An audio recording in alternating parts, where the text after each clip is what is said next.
안녕하십니까. 공인중개사 법령 시간입니다. 자, 4월 마지막 주입니다. 그래서 지금 교재 기본서 4월 마지막 주 이제 강의가 되겠습니다. 오늘은 부동산 거래 관련 실무법을 나갑니다. 그래서 이건 실무법 이제 주임법, 상임법, 경매, 대리인 등록 규칙 이 4개를 나가는데 각각 하나씩 모두 내신다 보면 돼요. 그래서 주임법하고 상임법은 우리하고 완전히 겹치고 있죠, 민법이. 그래서 이제 민법하고 겹치고 있는데, 출제 각도는 일단 틀립니다. 그러니까 우리는 실무 과목이기 때문에 주로 이제 저는 법조문을 위주로 정리해드리고, 민법에서 판례태도라든가 이런 것들 이제 깊이 있게 공부하시기 바랍니다. 근데 최근에 우리 쪽에서도 이걸 좀 어렵게 내고 있다는데 문제가 좀 있어요. 자, 그럼 우리는 조문을 위주로 철저히 이제 들여다보겠습니다. 자, 그럼 주택임대차보법인데, 이 법은 편면적 강행규정성을 띠고 있죠. 우리 교재 637쪽에 거기 의 부분에 있어요. 의 부분. 그죠? 그래서 이제 요 주임법에 위반된 약정으로서 임대인과 임차인이 합의하더라도 이제 임차인한테 불리한 것은 모두 효력이 없다. 임차인한테 불리한 건 효력이 없죠. 이것을 편면적 강행규정이라고 해요. 자, 그 정도 이해하시고. 자, 그럼 우리는 실무니까 적용 범위 정확히 이해해 두셔야 돼요. 그래서 이제 순서가 약간 교재하고 차이가 있지만 적용 범위. 주임법은요, 서민들의 주거생활 안정을 위하여 1981년도 전두환 정권 시절에 제정이 됐습니다. 그래서 주민들의 서민들의 주거생활 안정에 아주 굉장한 기여를 하고 있는 법이에요. 그럼 적용 범위는 이제 주거용 건물의 임대차에 하나에 적용하죠. 그래서 이거는 사실상 주거용으로 쓰면 모두 이 건물이 주택이든 용도가 상가든 관계없어요. 그래서 실제 주거용으로 쓰면 된다. 그럼 대장상 용도와는 전혀 관련이 없고요. 주된 부분은 주거용으로 써야 되겠죠. 그 다음에 미등기, 무허가 건물에도 그대로 적용이 됩니다. 그래서 등기 허가 불문이에요. 그다음 미등기 전세라는 게 있죠. 그래서 이제 전세권 등기하면 이게 물권인 전세권이 되고요.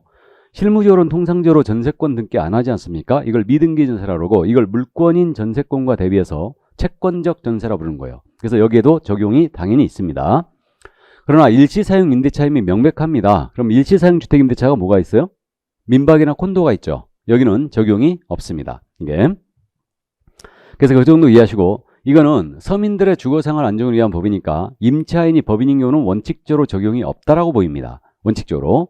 그러나 이제 꼭 주의할 점이요, 적용되는 예외인 법인이 있다는 거죠. 그래서 한국토지특공사라든가 지방공기업들이 있죠. 그래서 이제 그 지방공기업법에 따른 지방공사들 이런 데들이 적용되고 있고, 나아가 중소기업기본법에 따른 중소기업이 있어요. 여기도 적용이 되고 있습니다.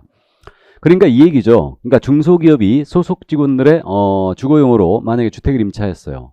그리고 중소기업이 선정한 직원이 입주와 주문을 했지 않습니까? 그럼 중소기업이 이제 보호를 받아요. 임차인으로서. 그래서 예외인 법인이 있다는 걸 꼭 주의하시고, 당연히 이제 국제화 시대를 맞이하여 외국인에게도 당연히 적용이 됩니다. 이거는.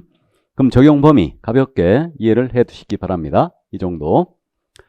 자, 그럼 적용 범위를 살펴봤고요. 그래서 이제 우리 교재 637쪽에 있는 내용, 다음에 638쪽에 있는 내용 모두 다 살펴봤어요.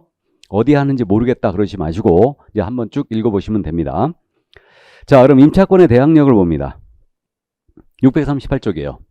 그럼 이제 대항력인데, 원래 이 대항력이라는 것은 물권의 원래 특이한 효력으로 보입니다. 근데 현대법들은 이제 채권에도 대항력이 있다 이렇게 하는 법학자들이 해석도 하고 있는데, 어쨌든 이 대항력이라는 그거죠. 임대차의 효력을, 이게 이제 채권인점을 감안한다면 임대인에 대해서만 주장할 수 있어야 되죠. 근데 이것을 이 주택의 양수인 제3자에게도 주장할 수 있는 효력, 이것이 바로 대항력이다. 그러면 임대차 계약 기간 동안 쫓겨나지 않고 이 주택이 팔려도 그대로 이제 계속 거주할 수 있다는 얘기예요. 그래서 원래는 법 원칙에는 매매는 임대차를 깨트린다, 이 원칙이 있거든요. 이 원칙이 있는데 이 룰을 깨버린 거예요. 이게 바로 대항력이다. 그러면 임차인이 대항력을 갖기 위해서는 대항 요건을 갖추는데, 대항 요건은요, 주택의 인도를 받고 주민등록을 하시면 돼요. 그럼 주택의 인도를 받았다는 얘기는 입주를 했다는 얘기죠. 그다음에 주민등록은 전입신고한 때 있는 것으로 본다 이랬어요. 그래서 인도와 주민등록이 바로 이제 대항 요건이고, 그럼 대항 요건을 갖췄잖아요. 그럼 다음 날서부터 대항력을 취득합니다. 그럼 다음 날이라는 것은 우리 대법원이 영시로 해석했죠. 그럼 예를 들어서 4월 27일 날 입주와 주민등록 전입을 했어요. 그럼 대항력을 언제 취득한다는 얘기입니까? 4월 28일이죠. 그래서 4월 28일 0시서부터 대항력을 취득해요. 그럼 이 주택의 양수인은 임대인의 지위를 그대로 승계한 것으로 봅니다. 그러면 임대인의 권리와 의무를 그대로 이렇게 떠안게 돼요. 이게. 자, 그래서 이제 그 점 이해를 해 두시고요. 그래서 입주와 주민등록이다. 그러면 이 주민등록이 말이에요. 이 주택에 임차인이 거주하고 있다는 걸 공시하고 있는 거죠. 그럼 주민등록은 주택 현황과 정확히 일치가 되는데, 그래서 이제 여러분들이 주민등록 관련 사례는 민법 시간에 공부합니다. 근데 우리 쪽에서 아주 잘 냈던 거 요것만 말씀드리면, 우리 다세대 주택이 있고 다가구 주택이 있죠.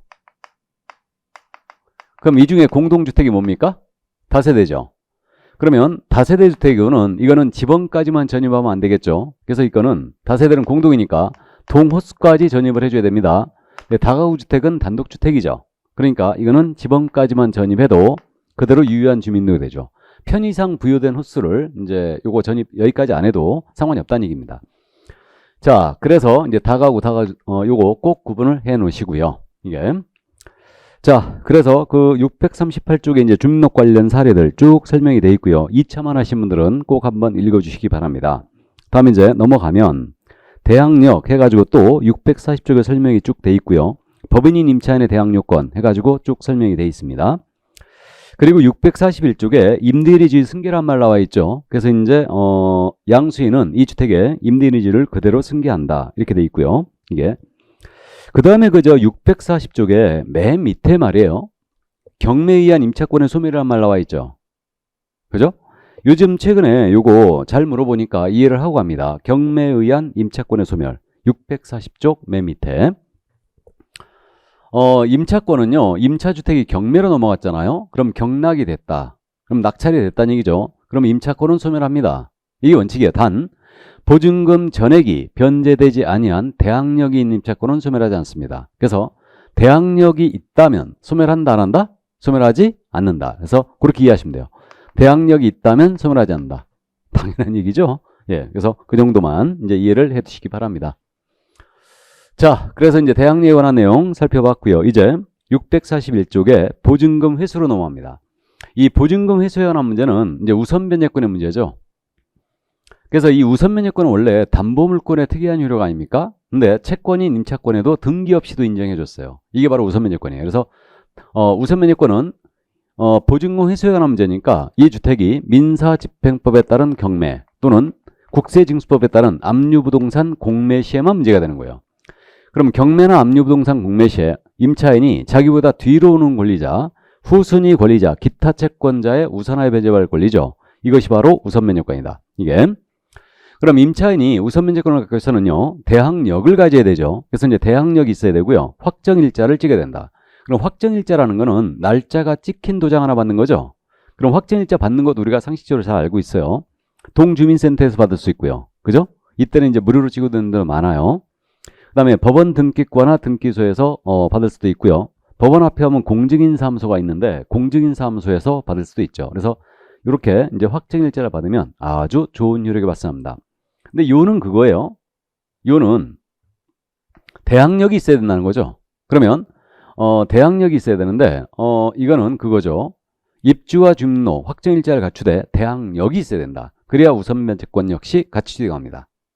그래서 그 점을 주의를 하는데, 그럼 이 얘기 아닙니까? 역시 4월 27일 날 입주와 주민등록 전입을 하고요. 계약세 확정일자를 이날에 다 받은 거예요. 당일에. 이럴 수 있죠. 그럼 이 임차인은 아직 대항력을 취득 못했잖아요. 그러니까 4월 28일 날 0시서부터 대항력을 취득하는 걸로 보여요. 이때 우선 변제권 역시 같이 취득해요. 그죠? 3박자를 갖췄을 때 이제 대항력 취득 시점에 같이 취득하니까요. 그럼 만약에 이 주택에 4월 27일 날 저당권에 설정 등기가 들어온 거예요. 그러면 이때는 저당권은 등기한 때로부터 우선 변제권 취득했죠. 그러면 이때는 우선 변제권은 누가 먼저예요? 당연히 저당권이 먼저죠. 그런데 4월 28일에 저당권의 설정 등기가 이 주택에 들어왔다. 그러면 요거 임차인은 0시부터 취득했죠. 그러니까 당연히 우선 변제권 이렇게 임차인이 먼저가 되는 겁니다. 저당권은 9시 넘어야 되죠. 그래서 요 관계 이해 두시고, 그럼 이 경우 예를 들어서 4월 27일 날 계약서에 이제 이거 입주와 주민등록을 임차인이 먼저 했죠. 먼저 하고 만약에 4월 29일에 계약서에 확정일자를 찍었다. 근데 이날에 공교롭게 저당권의 설정 등기가 주택에 들어온 거예요. 그럼 2주택 경매로 넘어가면 우선면이권 누가 먼저예요? 이때는 동순이다. 우선면이권은 동순이에요. 그럼 생각해보면 임차인은 4월 28일 0시서부터 대항력을 취득했죠. 그럼 임차인이 대항력을 취득한 상태에서 확정일자 찍었잖아요. 그럼 그날로부터 우선면이권이 발생합니다.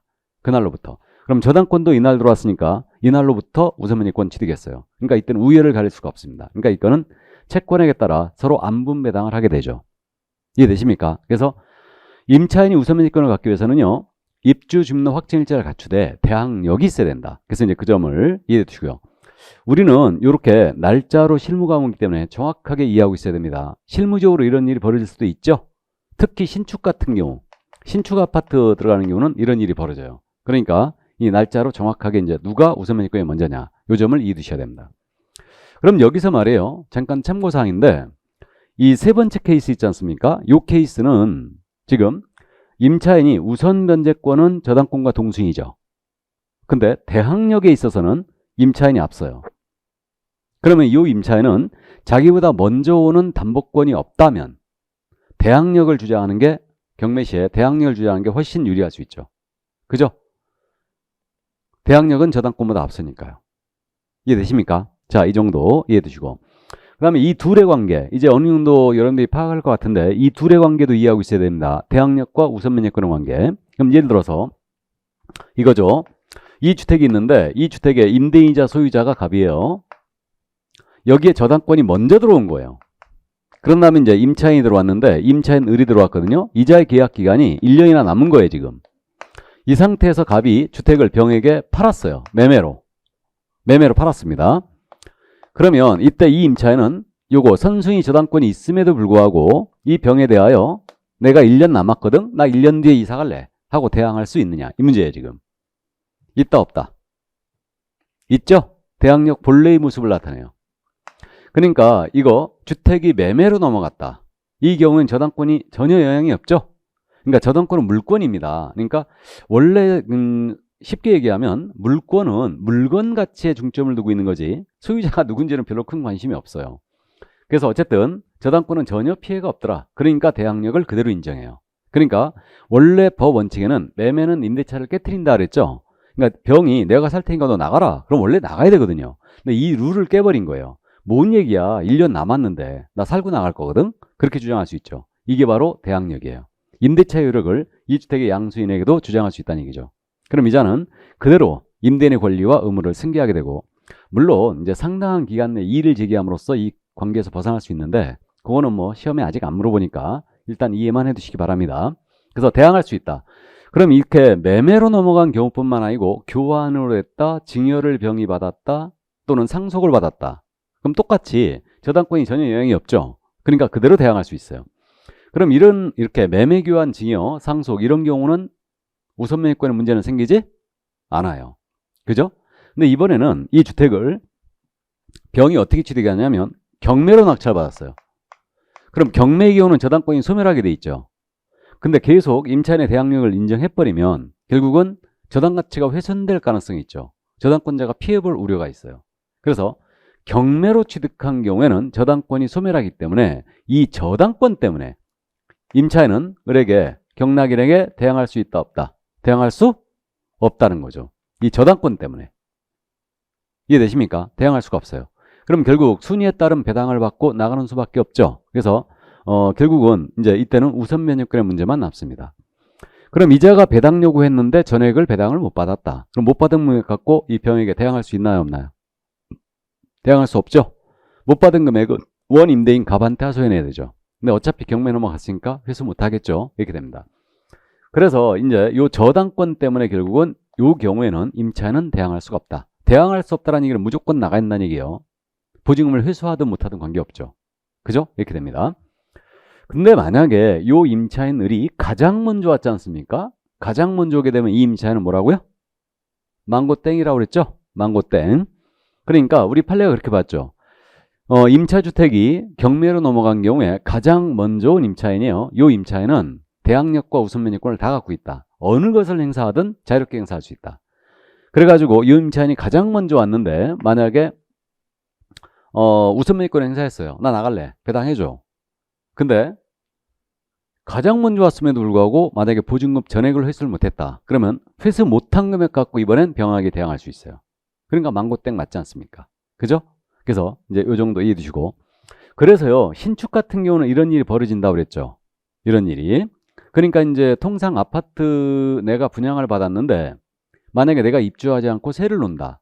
그럼 내가 잔금을 치고 이제 입주를 하지 않습니까? 그럼 이제 임차인이 먼저 들어가는 거예요. 임차인이 들어가는데 잔금 치고 나서 내 앞으로 이전 넣기 되지 않으면 늦으면 막 2달도 걸리거든요, 이거. 그럼 임차인이 먼저 들어가요. 그럼 이런 일이 벌어지잖아요. 가장 먼저 임차인이 오게 되는 경우가 벌어져요. 그죠? 그러니까 이제 그 중도금 대출해준 은행이 저당 잡아야 되잖아요. 그래갖고 내 앞으로 이전 넣기 하면서 저당을 잡을 때 주민록을 요 임차인한테 한번 빼라 하고 각서를 받고 이렇게 이제 먼저 들어가게 되는 겁니다. 나중에 근데 주민록 안 빼주면 아주 머리 아파주죠. 그러니까 주민록 빼란 이유는 이 저당권보다 후순위로 밀겠다는 얘기죠. 그 얘기입니다. 네.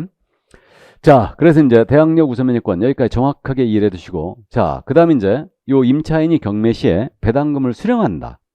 그럼 배당금을 받기 위해서는 이거 주택을 인도해야 되겠죠? 인도해야 됩니다.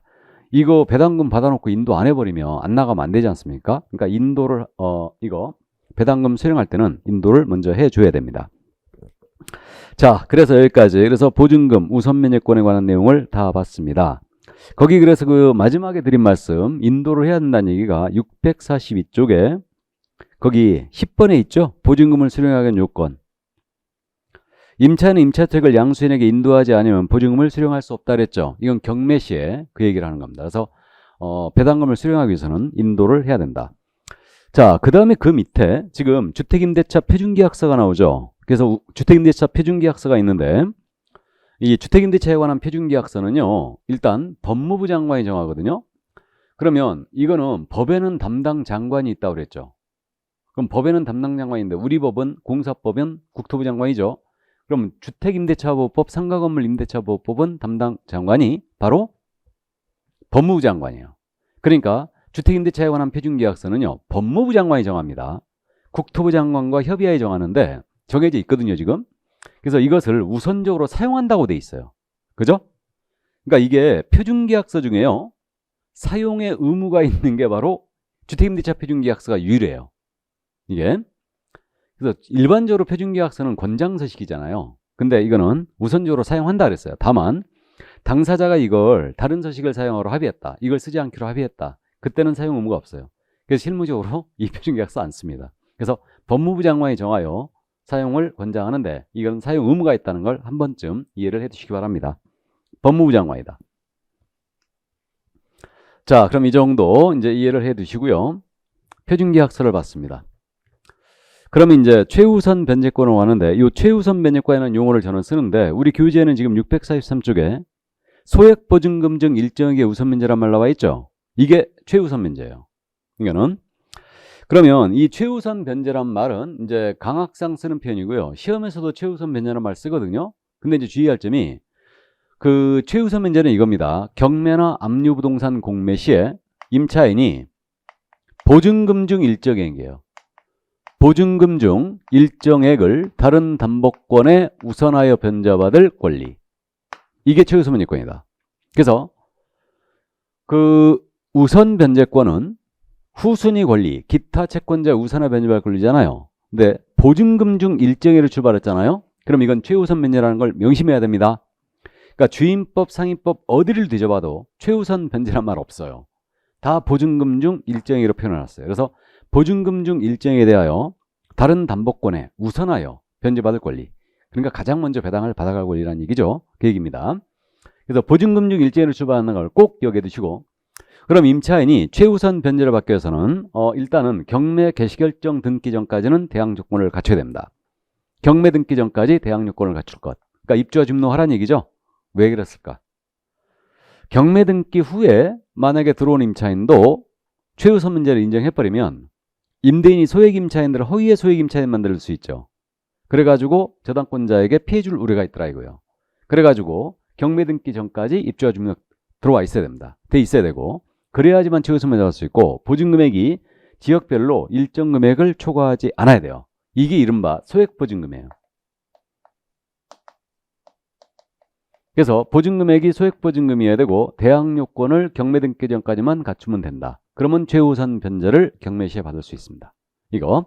그럼 계약서의 확정일자는 최우선 변제 요건이 아니란 얘기죠. 그죠? 그러니까 확정일자는 오직 우선 변제권의 요건일 뿐이에요. 이렇게 됩니다. 그러면 여기서 참고 이제 요걸 알 때가 됐는데 한번 또 해볼까요? 그럼 이거 대항 요건을 경매 등기 전까지 최우선 변제를 받기 위해서는 갖추라고 그랬죠. 이거 유지시켜야 되죠. 유지. 대항 요건을 유지를 언제까지 해야 돼요? 민법 시간 공부했죠. 유지는 언제까지?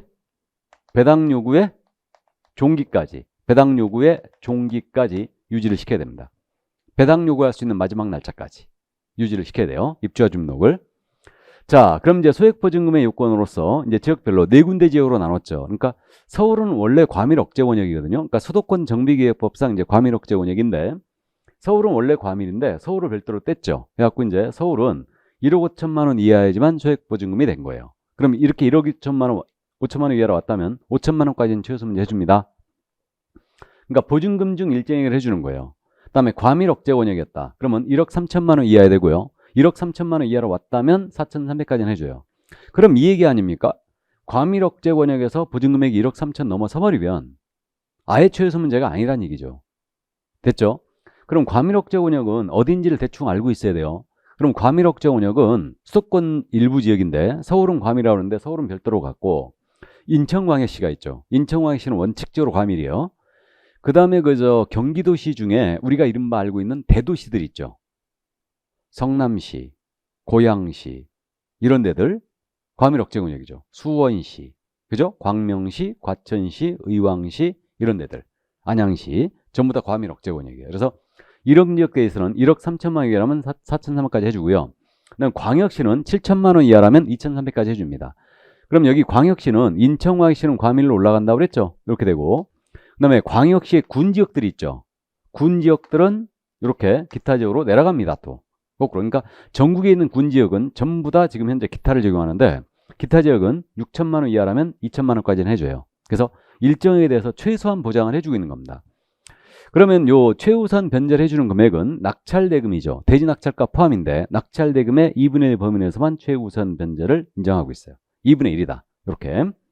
이건 선순위 저당권을 보호하기 위함이죠. 그러니까 소액 임차인이 여러 명이 있는 거예요. 근데 이들에게 모두 먼저 최우선 변제 해줘버리면 저당권이 한 푼도 배당을 못 받을 수 있죠. 그러니까 낙찰대금의 2분의 1까지만 최우선 변제를 해준다. 그러니까 2분의 1 가지고 낙찰대금 2분의 1 가지고 임차인들한테 최우선 변제를 한다는 얘기입니다. 됐습니까? 여기까지. 그럼 이 숫자를 모두 기억해야 되느냐? 기억할 필요는 모두 기억할 필요는 없고요. 서울 정도만 기억하세요. 1억 5천만 원 이하라면 이제 5천만 원까지는 최우선 변제 준다. 이렇게. 그래서 이쪽 금액은 이쪽 금액의 3분의 1인데 이제 참고해 주시고 서울 정도만 기억해 두세요. 이게. 근데요. 지금 이렇게 상향 조정된 건 2021년도 5월 11일부터예요. 그죠? 2021년 5월 10일부터 이렇게 상향됐습니다. 그럼 이전은 어떻게 돼 있었냐면 이전에는 서울의 경우 이전에는 1억 1천만 원 이하라면 3,700까지 해줬어요. 서울의 경우는 이렇게 돼 있습니다. 그럼 잠깐 여기서 연습해 볼까요? 그러면 이게 이제 임차주택이거든요. 이게 서울에 있는 임차주택이었어요. 여기에 저당권이 먼저 들어왔거든요. 근데 저당권이 들어온 날짜는 언제 들어왔냐면 2020년 4월 11일 날 들어왔습니다. 그 다음에 두 번째로 근저당권자가 들어왔는데 이 근저당권자는 2021년도 8월 11일 날 들어왔어요. 그 다음 세 번째로 임차인이 들어왔거든요. 이 임차인이 들어왔는데 이 임차인의 보증금액이 1억 5천이었어요. 이자가 들어온 날짜는 2022년도 예를 들어서 2022년도 뭐 5월 21일이었다. 이렇게 들어왔어요. 이 주택이 경매로 싹 넘어갔거든요. 그럼 이 임차인은 지금 현재 규정에 따르면 1억 5천만 원이니까 최우선 문제 임차인이 맞잖아요. 그죠? 그럼 이 임차인은 1번 저당권자에 앞서서 최우선 변제를 받을 수 있겠는가 이 문제예요. 있다 없다? 없다. 그죠? 없어요. 왜 그러냐? 자, 생각을 해보시면 돼요. 이 저당권은 2020년 4월 11일 날 들어왔죠. 그럼 저당권자의 신뢰를 한번 생각해보자 이거예요. 저당권자는 2020년 4월 11일 날 저당을 잡을 때 그 생각했을 거예요. 내가 가장 먼저 저당을 잡지만 내 뒤로 들어온 임차인이 만약에 보증금액이 1억 5천 이하라면 나는 경매로 넘어갔을 때 이렇게 3,700까지는 양보를 해야 돼. 이런 신뢰를 하고 있었죠. 근데 주임법 시행령이 개정이 되면서 이게 상향 조정됐어요. 그럼 이 저당권자의 신뢰를 보호해야 되지 않습니까? 그죠? 그러니까 이 저당권자의 눈에는 이 임차인은 소액 임차인으로 안 보이는 거예요. 그죠? 그러니까 이자에게는 주장할 수 없어요. 그런데 2번 근저당권자 보세요. 야는 2021년도 8월 10일 날 들어왔죠. 그럼 이때 당시에는 소액 보증금이 1억 5천이었죠. 그러니까 요 근저당권자에 앞서서는 요 임차는 최소 면제를 받을 수 있죠. 그죠? 저당권자한테는 우선하지 못하지만 근저당권자한테는 우선할 수 있죠. 이해되십니까? 그럼 이 얘기네요. 최우선 변제 임차인이 아니냐는 저당권, 담보권 설정일을 기준으로 따진다는 거. 맞죠? 그럼 이제 실무 가시면 여러분들이 소액임대차를 중개할 때는 저당권 설정일을 따져갖고 이때 당시에 최우선 면제가 얼마인지를 꼭 알아봐야 됩니다. 꼭 확인하고 소액임차인한테 브리핑 해줘야 돼요. 이 저당권에 앞서선 최우선 변제 받을 수 있다 없다. 무슨 말인지 되시죠? 그러니까 이제 저당권 설정일을 기준으로 따져요. 그럼 우리가 요거 하나는 꼭 기억하고 하는데 이제 현재 주임법의 규정에 따르면 소액 임차인일지라도 즉 최우선 변제 임차인일지라도 선순위 담보권자와의 관계에서 최우선 변제를 받을 수 없는 경우가 있을 수 있다. 요거만 기억하면 돼요. 그러니까 최우선 변제 임차인일지라도 선순위 담보권자와의 관계에서 최우선 변제를 받을 수 없는 경우가 있을 수 있다. 이해하셨죠? 요 정도만 이해해 두시고. 그러면 요거 보증금 변경 연역을 소액임차인 이거 소액임차인 변경 연역을 어느 정도 좀 감 잡고 있어야 되죠. 그래갖고 우리 교재 644쪽을 보면 요게 지금 현재 지역별 소액보증금 개정 현황 표로 정리돼 있죠. 요거 우리가 실무할 때 그러면 이 정도 갖고 있어야 되겠죠, 이거. 그래갖고 이제 소액임대차 중개할 때 저당권을 오래전에 설정한 경우가 많거든요. 그러니까 따져봐야 되죠. 이해되십니까? 그래서 요거 갖고 있어야 돼요. 우리가 합격하시면 책 다 버리죠. 안 버리나요? 그래서 뭐 어쨌든 이제 중개사무소의 민법책, 세법책, 그 다음에 우리 중개법책, 뭐 공법책 이 정도는 지금 보완하죠. 그러니까 결국은 뭐 개론책하고 등기법은 전혀 쓸모 없어 보이는데 실무적으로 민법 가끔 뭐 이랬고요. 가장 많이 보는 게 세법책이죠. 이게 물론 이제 세법은 개정 현황을 계속 여러분들 추적 관리 해줘야 되겠지만 그래서 그 중개법 같은 경우는 이제 가끔 가다가 중개법 이거 뭐였지? 헷갈릴 때 한번 열어봐야 되죠. 그러니까 이제 책을 이제 완전히 버리지 말고요. 실무에 대비해서 민법하고 뭐 중개법, 그다음 세법 이 정도는 이제 갖고 있는 게 좋지 않을까 싶습니다. 그래서 이 개정 연역 참고하시고요. 그리고 한 가지만 더 말씀드리죠. 이제 헷갈리지 않을 때가 됐는데 여기 확정일자는 최우선 면제 요건이 아니죠. 그럼 만약에 서울 소재 임대차인데 보증금이 임차인 1억 5천이에요. 그럼 최우선 면제가 5천까지만 해주잖아요. 그럼 나머지 1억은 최우선 면제를 못 받지 않습니까? 그죠? 그러니까 우선 변제권 행사할 수 있도록 확정일자 찍으라고 유도해야 되겠죠. 맞습니까? 그러니까 결국 소액 임차인이라도 보증금 전액이 최우선 면제되는 거 아니니까 확정일자 찍으라고 유도하는 게 맞습니다. 그죠? 뭐 대신 보증금액이 이쪽 금액보다 적어버렸다. 그러니까 이제 서울 같은 경우는 5천만 원 미만이 나왔다. 뭐 2천이나 3천밖에 안 된다. 그럼 이제 굳이 뭐 꼭 찍으랄 일은 없겠지만 그래도 실무기로 다 유도합니다. 확정일자 받으세요 하고. 그죠? 그 정도 이제 이해를 해두시고요. 자, 그러면 이제 거기까지. 물론 이제 주택임대차 신고 때문에 보증금액 일정 금액을 초과하면 이제 자동적으로 이제 임대차 신고해 버리면 확정일자가 부여되고 있죠. 이게. 자, 그럼 이제 그 정도 이해를 해 두시고요. 이게 바로 최우선 변제권이었는데, 그러면 지금 645쪽에 이제 임차권 등기명령제가 등장하고 있거든요. 임차권 등기명령제를 보겠습니다. 그럼 이 임차권 등기명령제는요, 그 임대차 계약이 종료가 됐어요. 그럼 임대인이 보증금을 돌려줘야 되는데 안 돌려주는 거예요. 그래갖고 월세 보증금 잔뜩 올려버려갖고 나가질 않습니다, 이게. 그럼 임차인은 지금까지 요건을 봤더니 대항력이든 우선 면제권이든 최우선 면제권이든 어느 경우든 입주와 주민등록을 유지를 해야 돼요. 그럼 임차인은 오도 가도 못하는 신세가 되잖아요. 그죠? 그러니까 임차인의 자유로운 이사를 위해서 임차권 등기명령제가 도입이 됐던 거죠. 그래서 임대차 계약이 꼭 종료가 돼야 됩니다. 종료가 되었을 때 보증금을 돌려받지 못한 임차인은 단독으로다가 임차주택 소재지 관할법원에 임차권의 등기명령을 신청할 수 있어요. 그러면 등기명령이 떨어지고요. 이 명령서 이하의 축탁으로 임차권 등기가 주택이 돼버립니다. 그럼 최종적으로 한 3주 정도면 다 끝나버리는데 우리는 이 등기의 효력을 기억해야 돼요. 그럼 임차권 등기가 됐지 않습니까? 되게 되면 임차인은 등기한 때로부터 대항력과 우선면허권을 취득합니다. 그 다음 날이 아니에요. 등기한 때로부터 취득하고요. 근데 임차인이 이 등기 전에 이미 대항력 우선면허권 취득해 놓은 게 있어요. 입주주민등록 확정일자 받아가지고 이거. 그럼 그 이미 취득한 대항력 우선면허권 유지가 돼야 되겠죠. 이거는 이사를 가더라도 그대로 유지가 됩니다. 그대로 유지가 되고.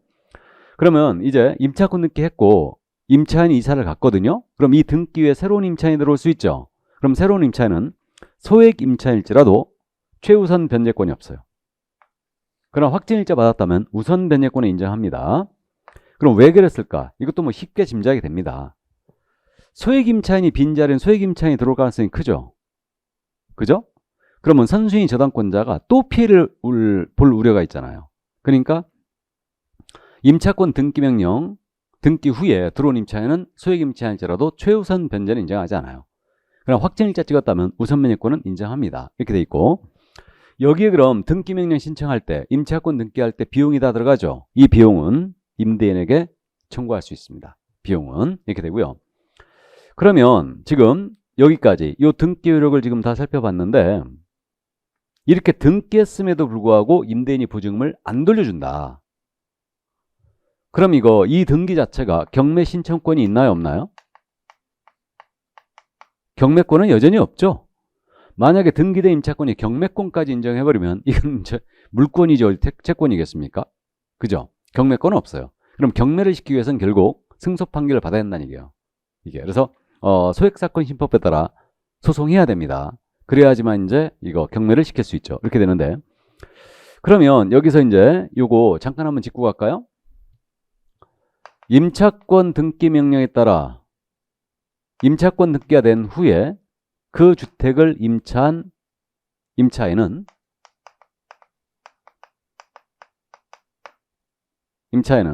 경매 시에 보증금 중 일정액에 대하여 보증금 중 일정액을 다른 담보권에 우선하여 변제받을 권리가 없다라고 낸 거예요. 임차권 등기 후에 그 주택을 임차한 임차인은 경매 시에 보증금 중 일정액을 우선하여 변제받을 권리가 없다. 맞습니까? 맞았죠? 맞습니다. 우리가 그러니까 임차권 등기 후에 주택을 임차한 임차인은 소액 임차인일지라도 최우선 면제권이 없다. 그럼 금방 알아보거든요. 근데 이거 최우선 면제를 풀어 쓴 거죠, 지금. 이해 꼭 하고 있어야 돼요. 그러니까 보증금 중 일정액으로 나오면 이게 뭐라고요? 최우선 면제라고 그랬어요.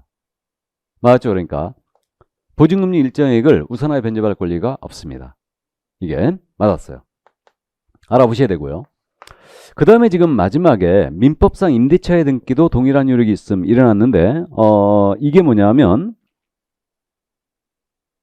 요거는 우리 교재 이제 뒤에 있었던 것 같은데 여기 민법상 임대차의 등기 효력이라고 4번에 있네요. 645쪽에 동그라미 4번에 있는데 우리 그저 민법 시간에 임대차 편을 공부하면서 그거 공부했죠.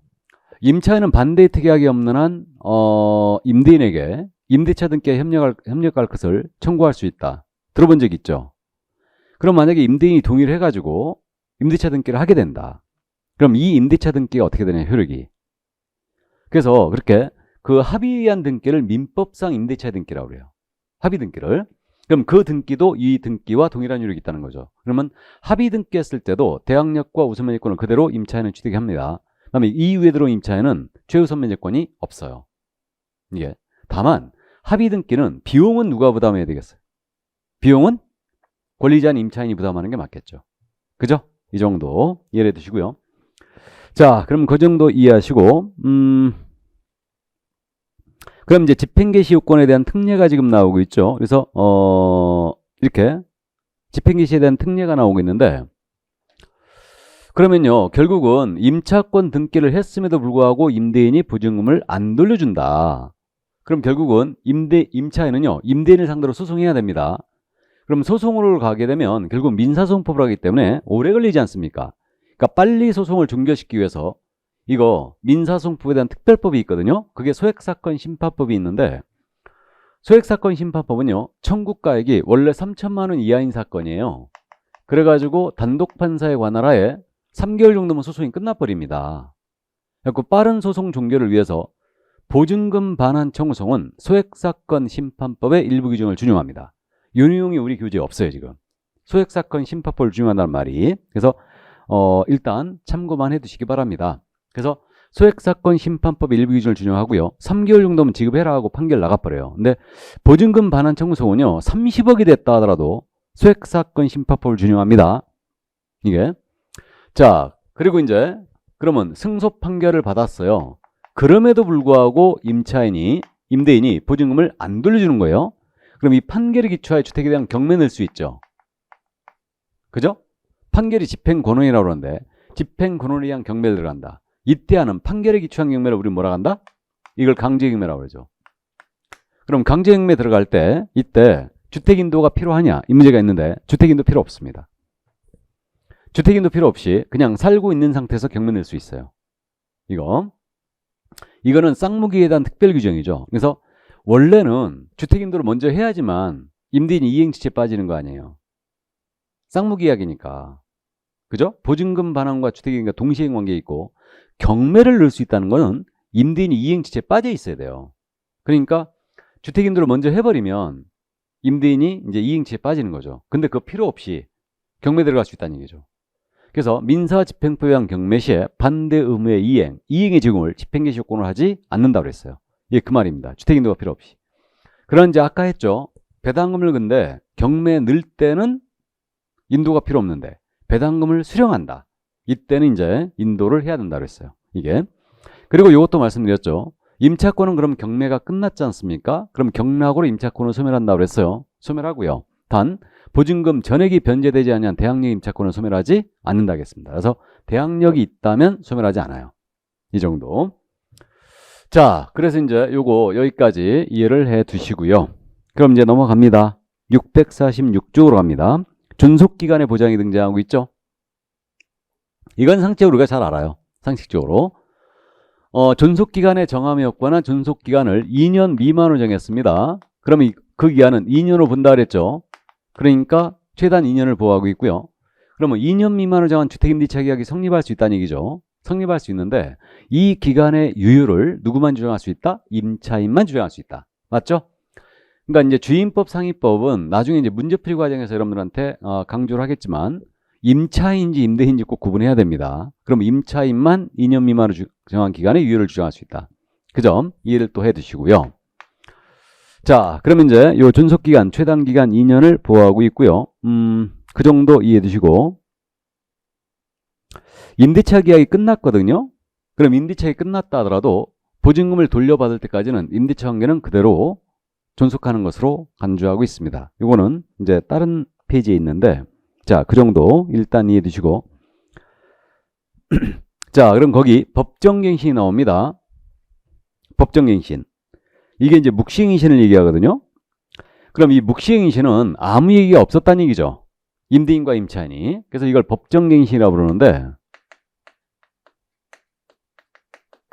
임대인이거든요.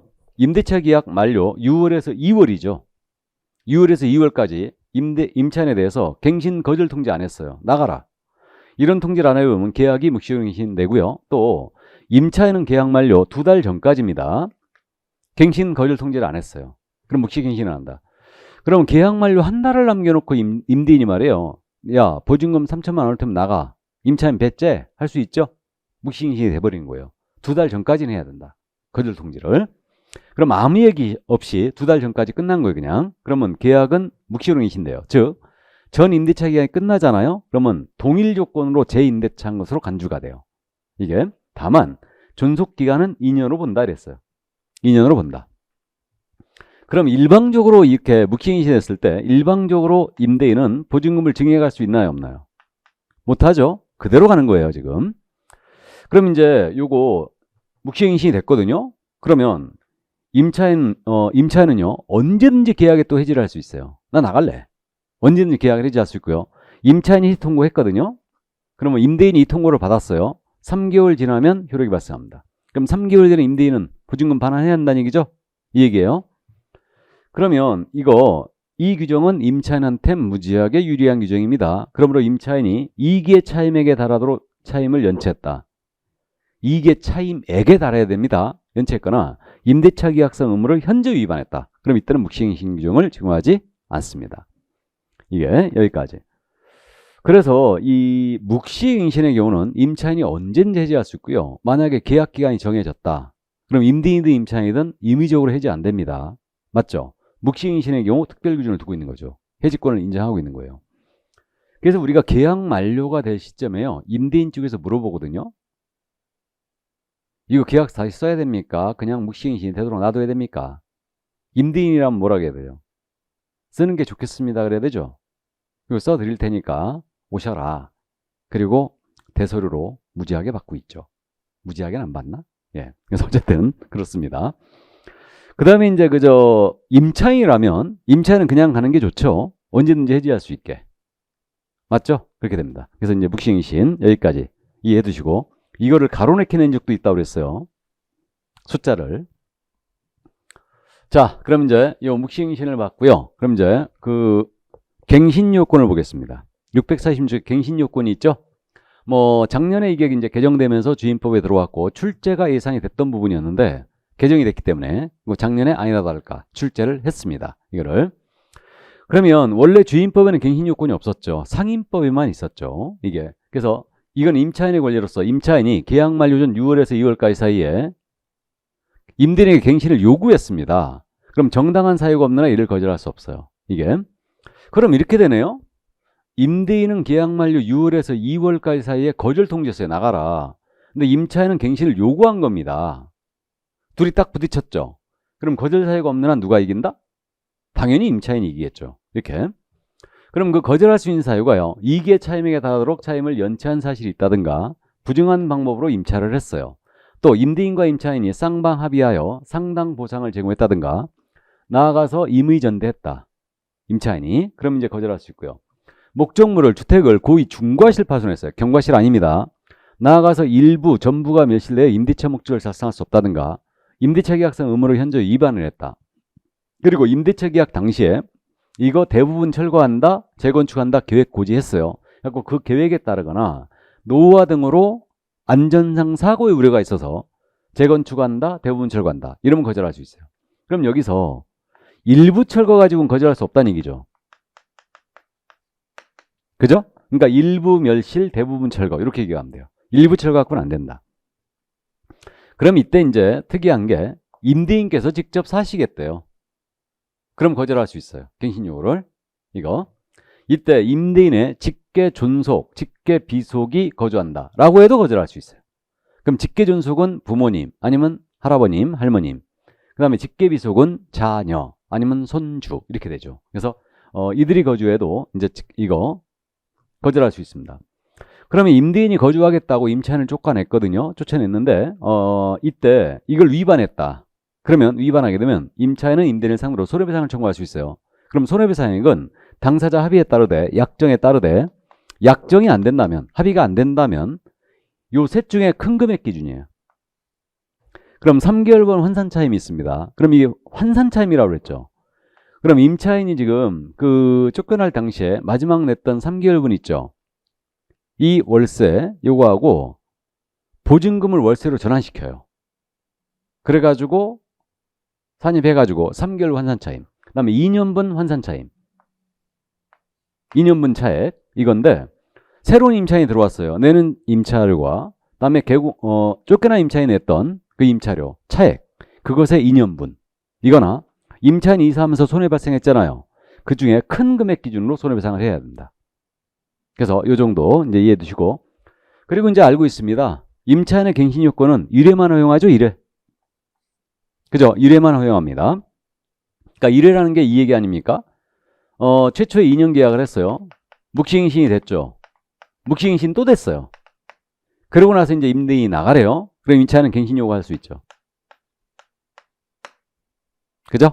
1회만 허용한다. 자, 이렇게 갱신 요구에 의해 갱신 내 임대차 효율은 어떠느냐. 전 임대차와 동일 조건 재임대차 간주가 됩니다. 다만 임차인이 요구에 갱신하니까 이거는 월세와 보증금, 증액을 할 수 있죠. 그래서 5% 범위 내에서 증액을 할 수 있습니다. 증감을 청구할 수 있다 그랬어. 묵시갱신은 이거 안 되죠. 그죠? 갱신 요구의 갱신이니까 월세를 올릴 수 있다는 얘기죠. 이렇게 되고요. 그 다음 이제 존속기간은 역시 2년으로 봅니다. 자, 그런데 임차인이 살아보니까 좋아요. 그래갖고 갱신 요구를 했는데 지가 필요에 의해서 갱신 요구했는데 이번에 또 해지도 할 수 있어요. 그래서 임차인은 언제든지 또 해지할 수 있습니다. 그럼 임차인이 해지 통고했잖아요. 그럼 또 임대인이 통고 받았어요. 그럼 묵시갱신처럼 3개월 지나면 해지를 발생합니다. 법 논리적으로 뭔가 안 맞죠, 지금? 그죠? 그래도 우리는 시험에 대비니까 그런 거 이제 이해는 하고 있어야 됩니다. 그래서 갱신 요구에 의한 갱신이든 묵시갱신이든 언제나 해지 통지를 임차인 할 수 있어요. 그죠? 이렇게 됩니다.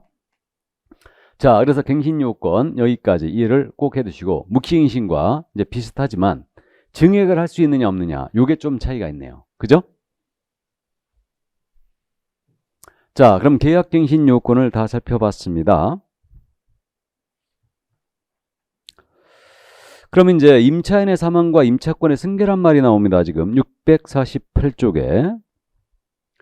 그러면 이거 임차권의 승계는 그냥 결론만 짓고 넘어가는데 이거는 사실혼 배우자를 보호하기 위한 규정이에요. 사실혼 배우자. 그럼 사실혼 배우자가 뭐냐면 부부와 똑같은 생활을 하고 있는데 어떤 사유로 혼인신고 못한 부부를 얘기합니다. 그럼 사실혼 배우자는 법적 배우자가 아니기 때문에 임차인이 사망을 했어요. 그럼 여기 살지 못하고 쫓겨난다는 사태가 벌어진 거죠. 그래서 사실혼 배우자에게는 임차권을 승계시키겠다는 얘기예요. 상속을 시키겠다. 그 뜻입니다. 그래서 임차인이 상속권자 없이 사망을 했습니다. 그러면 사망 당시에 가정 공동생활하고 있었던 사실상 혼인관계에 있는 자, 이 자는 임차권을 승계할 수 있습니다. 있고요. 다만 임차인이 빚 잔뜩 남겨놓고 사망하셨어요. 포기할 수도 있어야 되죠. 포기는 1월 내 포기가 가능합니다. 임대인에 대해 반대 의사 표시해버리면 돼요. 그럼 포기가 돼요. 그럼 한 달 내 아무 얘기 없으면 그대로 승계해버리는 거예요. 이게 그렇게 됩니다. 여기서 사실혼 배우자는 처가 있는 남편이 딴 편이 있는 처가 딴 살림을 차려요. 이건 부척관계나 내연관계지 사실관계가 아닙니다. 그래서 그 정도 이해해 두시고요. 자, 그 다음에 이제 차임 증감 청구권이 나오고 있어요. 648쪽에. 그럼 이제 이거는 상식적으로 여러분들이 많이 들어봤죠. 그래서 경제사정의 변동 등으로 월차임과 보증금이 적정치 않게 된다. 장래양에 증감 청구할 수 있죠. 그죠? 이때 20분의 1 초과에 증액하지 못합니다. 기존 보증과 월차임이 20분의 1. 20분의 1이라면 몇 프로? 5%죠. 5%를 초과에 증액하지 못합니다. 이게 5% 룰이에요. 이게 이렇게 되고요. 증액 후 1년 내는 다시 증액하지 못하고 계약 후 1년 내는 다시 또 증액 못합니다. 이렇게 돼 있고. 근데 이 5% 제한은요. 조례로 시도조례로 달리 정할 수 있어요. 이 범위 내에서. 그래서 이제 물론 달리 정했다는 조례는 제가 아직 확인을 못했습니다. 이게 그래서 5% 제한이다. 그 다음 보증금을 월세로 전환시키잖아요. 그럼 연 10% 또는 한국은행 공시기준에 2%를 더한 비율 중 낮은 비율을 초과해 전환하지 못합니다. 그러면 연 10%는 1할이죠. 연 1할 이렇게 되고요. 다음에 또는 한국은행 공시기준의 낮은 비율. 그럼 한국은행 공시기준리가 최근에 올랐죠. 연 1.5%죠 지금. 여기다가 2%를 더한대요. 그럼 3.5%네요. 중 낮은 비율이니까 지금 현재 3.5%를 초과해 전환하지 못합니다. 그럼 이 얘기네요. 예를 들어서 보증금 1억에다가 월세가 100만 원이었다. 그럼 5%씩 둘 다 똑같이 올린다면 보증금 500만 원 올릴 수 있죠. 월세는 이거 5만 원 올릴 수 있죠. 이렇게 됩니다. 근데 이 경우에 보증금은 그대로 놔두고 월세만 올린다. 그럼 5% 제한이잖아요. 그럼 여기 500만 원 올릴 수 있었죠. 보증금을. 그러니까 이걸 환산시키는 거예요. 이걸로. 3.5%로. 그러면 500만 원에 3.5%면 3, 5, 15 얼마인가요? 5, 25. 그러면 17만 5천 원인가요? 맞죠? 17만 5천 원. 3.5%면 연 이렇게 되는 거죠. 그럼 이걸 나누기 12를 하면 만 원이 조금 넘죠. 그죠? 나누기 12를 하면 만 원이 조금 넘어요. 그러면 여기다 6만 얼마를 증액할 수 있네요. 그죠? 요 계산기가 손님들이 가끔 물어보거든요. 5% 제한이 어디까지 올릴 수 있는데 물어보거든요. 그러면 이 계산기가 어디 있냐면요. 우리 렌트홈이라고 있다고 그랬죠. 임대주택 정보체고. 여기 들어가면요. 계산기가 있어요. 계산기가. 그래서 손님들이 가끔 전화해서 물어보거든요. 그래갖고 이제 이거 계산기로 바로 계산해 보면 됩니다. 이렇게. 그래서 참고해 두세요. 자, 그래서 이건 연이니까 12로 나눠야지 월세가 되는 겁니다. 그래갖고 여기다 합산해갖고 그렇게 이제 진행할 수 있어요. 그러니까 5만 몇천 원까지, 6만 몇천 원까지 올릴 수 있다는 얘기죠. 이렇게. 자, 그 다음에 이제 초과 지급된 건 모두 무효예요. 이 규정을 위반해 지급됐다. 무효이기 때문에 이건 전부 다 반환 청구할 수 있죠. 그죠? 이 정도. 자, 그러면 거기까지 이해해 두시고요. 그 다음에 이제 그 649쪽에 금융기관 등의 우선 면제권의 승계란 말 나와요. 이거는 참고해 두시는데, 그 대법원에서 어떤 판결이 나왔었냐면요. 채권자가, 일반 채권자가 우선 변제권만 승계할 수 있느냐. 이 점에 대해 우리 대법원이 이걸 부정했어요. 인정 안 했습니다. 우선 변제권만 승계할 수 없다. 이게. 그래가지고 우리 그저 금융기관들이 전세자금 대출해주고 채권 확보 수단이 마땅치 않았어요. 그래가지고 결국 이런 판결이 더 나왔기 때문에 특별 규정을 두게 된 겁니다. 그래서 금융기관만은 승계를 할 수 있게 우선 변제권을. 그래서 금융기관 등이 임차인의 보증금 반환 채권을 계약으로 양수받았어요. 그러면 양수한 금액의 범위 내에서 우선 변제권을 승계합니다. 이게. 근데 임차인의 우선 변제권을 전제로 승계를 하기 때문에 임차인이 대항력권을 상실했거나 임차권 등기가 말소가 돼버렸어요. 이때는 이제 행사할 수 없고요. 그 다음에 우선 변제권을 승계했다 하더라도 금융기관은 임차인을 대위하거나 대리하더라도 임대차 계약을 해지할 수 없어요. 이거 왜 그러냐면 묵시행신이 된 거예요. 그냥 대출해줬는데. 근데 회수를 해야 되겠는데 그렇다고 계약을 깨버릴 수 없다는 얘기입니다. 그런 얘기죠. 이게. 그래서 이 정도. 계약의 해지는 당연히 당사자가 해야 되죠. 그래서 금융기관이 할 수 없습니다. 금융기관은 그 승계했다면 임차권 등기 명령도 대위 신청할 수 있어요. 근데 해지는 안 됩니다. 이게. 자, 그래서 이제 그 정도 이해해 두시고요. 그 다음에 지금 650쪽에 확정일자 부여 및 정보 제공이란 말 나와 있죠. 이거. 그래서 이제 우리가 확정일자 부여에 대해선 뭐 어느 정도 알고 있으니까 그냥 참고하시고요. 이때 확정일자 부여기관의 이해관계에는 임대차 정보의 제공, 열람을 요청할 수 있어요. 이해관계에는. 그래서 그 651쪽에 정보의 제공이란 말 나와 있죠? 그렇지 않습니까? 이거 이해해 두시는데. 그래서 정보의 제공을 요청할 수 있다. 그러니까 보증금이 얼마고 월세 얼마고 계약기간은 어떻게 되는지 이거를 제공을 요청할 수 있어요. 왜 확정일자 부여기간이냐면요. 확정일자 찍어주면서 기록을 남기거든요. 그렇기 때문에 여기다 요청할 수 있고요. 그러면 이해관계인이 명백히 증명돼야 되죠. 그럼 주로 이해관계인이 누구냐면요. 그 주택 등기부에 표시된 자들. 그러니까 뭐 저당권자, 근저당권자, 압류권자, 가압류권자 이들이 대표적인 이해관계인이에요. 그러면 이거 임대차 계약을 하려는 자는 이해관계인이 명백하지 않죠. 이때는 임대인 동의 받아야 돼요. 임차인 동의가 아니고 임대인 동의입니다. 이자의 동의를 받아야지만 정보 제공을 요청할 수 있고 계약 당사자가 아닌 이해관계인이 있죠. 그러니까 저당권자 이런 자들. 그러니까 이런 자들은 임대인 임차인의 인적 사항까지는 요구 못해요. 그러니까 성명이 어떻게 되고 나이가 어떻게 되고 이런 거 요구 못합니다. 그래서 계약 기간 어떻게 되고 확정일자 언제 찍었고 보증금이 얼마인지 이런 것들은 볼 수가 있는데 인적 사항까지는 요청 불가해요. 다만 임대인이 직접 거주하겠다고 쫓겨났어요. 임차인이. 그 임차인도 이해관계인 맞지 않습니까? 그럼 그 쫓겨난 임차인은요. 정보 열람을 할 때 여기 임대인과 임차인 누가 살고 있는지 알아봐야 되죠. 그러니까 성명까지는 열람할 수 있어요. 성명까지는. 그래서 이제 그 정도 이해해 두시고요. 자, 그래서 임대차 정보 제공은 바로 이거였습니다. 그래서 이제 한 장을 넘기면 쭉 설명이 돼 있죠. 그죠? 652쪽 맨 위에. 자, 그 다음에 이제 임대차보호법상 위원회란 말 나와 있죠. 그래서 임대차보호법, 주택임대차보호법에서 여기 위원회가 두 개가 있는데 그 주택임대차위원회가 있어요. 이건 뭐냐면 그 소액임차인 있죠. 소액임차인의 범위를 정하기 위해서 주택임대차위원회를 지금 현재 둔다죠. 설치가 돼 있고 이건 필수기관인데 어디다 두느냐? 법무부예요. 법무부. 주임법 담당 장관이 법무부 장관이라고 그러죠. 그러니까 법무부에 둔다고. 그러면 위원장은 법무부 차관이 합니다. 법무부 차관이 위원장을 하고 있고요. 위원회 수는 9명 이상 15명 이내로 구성하고요. 임기는 2년이에요. 위원들의 임기는 2년. 1회 하나 연임할 수 있고요. 그래서 일단 임기는 2년이다. 임기 2년이란 말 규제는 없죠. 참고하시고요. 그 다음에 그 주택임대차 분쟁조정위원회가 있거든요. 그래서 분쟁조정위원회 굉장히 간단하게 지금 써 있는데 조문 보면 엄청 많아 이거. 엄청 많이 있는데 그 임대차 분쟁조정위는 제 기억에 말이에요. 고 박원순 시장이 서울시에서 운영했던 걸로 이제 이해가 되고요. 반응이 좋았기 때문에 법제화한 걸로 제가 기억하고 있는데 어쨌든 법률구조공단 지부 여긴 변호사들이 많이 모여 있죠. 또 한국트위터공사 지사, 그다음에 한국부동산원의 이제 여기 사무소에 둔다에 둔다. 여기 세 군데는 둔다로 돼 있어요. 2개 돼 있고 시도에는 둘 수 있어요. 그리고 참고해 두는데 위원장은 변호사, 검사, 판사, 경력 6년 이상인 자 중에서 위원들 중에서 호선합니다.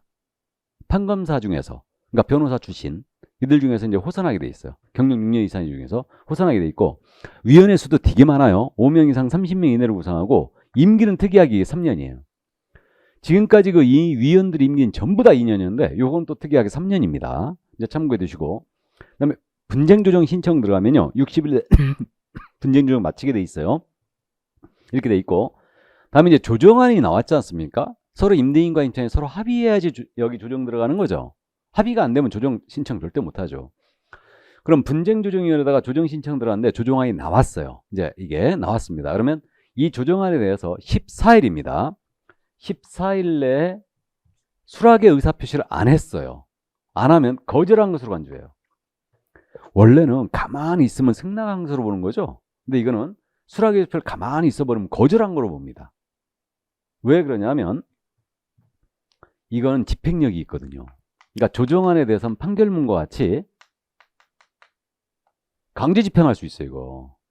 그렇게 집행력을 인정하기 때문에 14일 내에 명시적으로 수락의 의사표시를 안 해버리면 이제 거절한 것으로 간주한다. 이렇게 돼 있죠. 교재에는 이런 내용들이 없죠 지금. 그죠? 많이 빠졌어요. 그러니까 이거는 뭐 시험에 출제 가능성은 높아 보이진 않지만 일단 이해만 해두시기 바랍니다. 이 정도. 자, 그럼 여기까지. 이게 바로 이제 주임법의 주요 골자였습니다. 그러면 커피 한 잔 먹고 할까요? 예, 잠깐 쉬었다 하겠습니다.